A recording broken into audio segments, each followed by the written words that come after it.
You ever notice how a river sounds different at night? Like, it's the same water, same rocks, same bed it's been sleeping in for 10,000 years. But at night, it just talks differently. It's lower, slower, like it knows nobody's watching anymore, and it finally gets to be honest with itself. That's where I was last Thursday, sitting in my old aluminum canoe on the Clarion River, up in northwestern Pennsylvania, about 11:30 at night, with a thermos of lukewarm coffee, a headlamp I refused to turn on, and a line in the water that hadn't moved in 45 minutes. And I was completely happy. Welcome to the Daily Dose of Discussion. I'm Dan, and if this is your first time here, first of all, welcome. Second of all, you picked a good one to start with, because tonight I want to take you out there with me.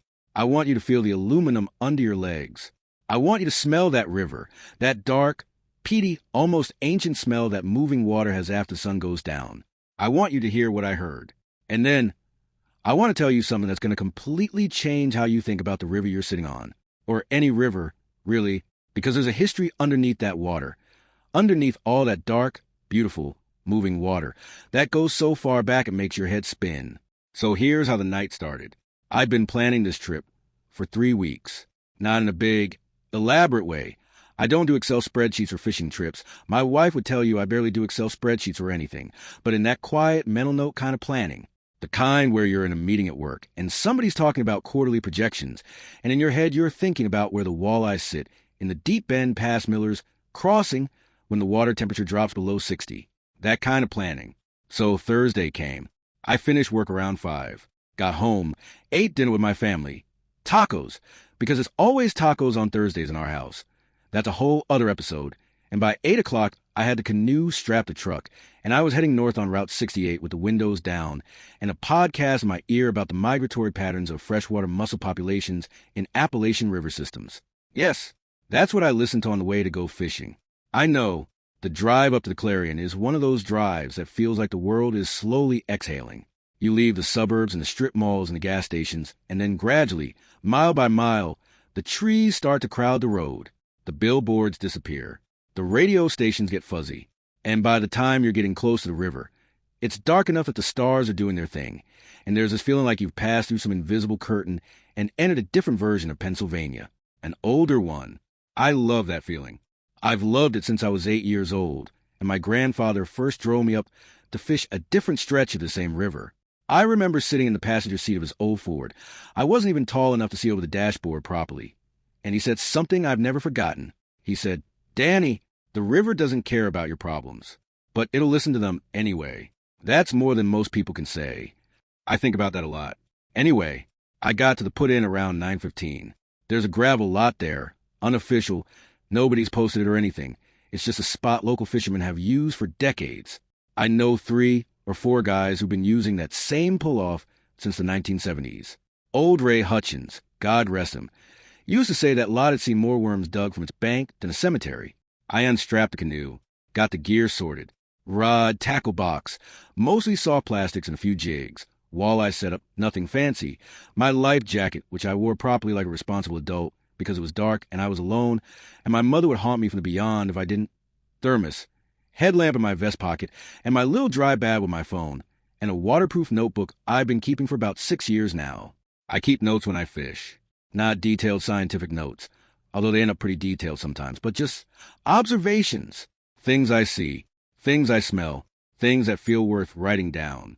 I've got 6 of those notebooks on the shelf in my office, and honestly, they're some of my most treasured possessions. I'll probably read from them on this show sometimes. So I launched the canoe, pointed her upstream, and paddled into the dark. Now, I want you to understand something about paddling a river at night, because if you've never done it, there's a version of it you're imagining, and then there's what it's actually like, and they're pretty different. The version you're imagining probably involves either total peaceful serenity or some kind of terrifying horror movie scenario. And the truth is, it's somewhere in the middle and somehow more beautiful than either. You're operating primarily by sound and feel. Your eyes are almost useless, unless there's a strong moon, and that night there was about a half moon. So I had some silver light on the water, which was gorgeous, but it didn't help me read the river much. What you're doing is listening to the current, feeling it push against the paddle, feeling the canoe respond, adjusting. There's a feedback loop happening between you and the river that is completely nonverbal, completely physical. And after about 20 minutes of it, your thinking brain starts to shut off and something older wakes up. I don't know how else to describe it. I paddled upstream for about 1.25 miles. I know that section of river well enough that even in the dark, I could feel where the deep bend was coming. The current pushes a certain way when the channel cuts hard to the right past a big flat-top boulder the locals call the altar stone. And when I felt that push, I back-paddled, dropped my little folding anchor over the side, and settled in. 9:45. 90 degrees of dark sky above me. Full canopy of sycamore and river birch on both banks. Leaves still mostly on this time of year, blocking out the edges of the sky. So you get this narrow strip of stars overhead like you're looking up from the bottom of a well. I put the first cast out, and then I just waited. I want to talk about waiting, because I think waiting gets a really bad reputation in our culture, and I think fishermen are some of the last people on earth who understand properly. We've decided collectively that waiting is wasted time, dead air, the empty space between the things that matter. We fill it. We fill every second of it, compulsively, desperately, with our phones and our podcasts and our notifications and our scrolling. I'm saying this as a guy who makes a podcast, so I understand the irony, but I mean it. Waiting, when you do it right, is one of the most alive you can feel. Out there on the Clarion at 10 o'clock at night with my line in the water, I wasn't doing anything. I wasn't producing anything. I wasn't optimizing anything. I wasn't growing my brand or networking or being intentional about my morning routine. I was sitting in a boat and waiting for a fish to make a decision. And in that waiting, here's what happened. Not dramatically, not all at once, but slowly, the way your eyes adjust to a dark room. I started to hear things. There was a great blue heron somewhere on the left bank. I couldn't see it, but I could hear that prehistoric gronk it makes when something disturbs it. If you've ever heard a great blue heron call at night, you know it sounds like a sound effect from a dinosaur movie, which is apt because they're not far off. There was a family of raccoons moving through the deadfall on the right bank. I could hear them muttering. And that's the only word for it. Raccoons genuinely mutter to each other. There's this low conversational chittering, and the occasional splash when one of them waded into the shallows. There were bats. Lots of bats. I love bats.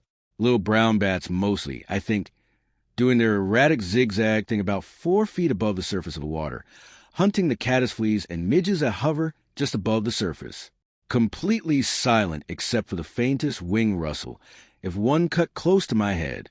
And then, around 10:30, something happened that made me sit up straight in the canoe. Something very large moved in the water about 30 feet upstream. Not a fish jump. Fish jumps have a specific sound, a sudden crack against the surface. Clean and quick. This was different. This was a long, slow, heavy displacement, like something that weighed a lot was moving deliberately close to the surface upstream, and then it was gone, and the river went quiet. Not peaceful quiet. That particular quiet that happens after something moves through a space. The raccoon stopped. The heron didn't make another sound. Even the current seemed to pause, which is obviously impossible. Rivers don't pause, but in those 3 or 4 seconds after that sound, I could have sworn the water went still. Now, I want to be very clear about what I think that was. I don't think it was a monster. I don't think it was anything supernatural. I've spent enough time on rivers to know that water does strange things at night, and large animals, muskrat, beaver, otter, occasionally deer crossing, can create surprisingly large disturbances. What I think it was, almost certainly, was a very large beaver. The Clarion has a healthy beaver population, and a big adult beaver moving upstream close to the surface at night can make a displacement that feels enormous in a quiet canoe on a still night. But here's the thing. For about 30 seconds, sitting in that aluminum canoe, alone, in the dark, on a river that's been running since before my species existed, I didn't know what it was. And in those 30 seconds of not knowing, something happened in my chest that I can only describe as awe. That old animal feeling of smallness, of being a guest in someone else's home.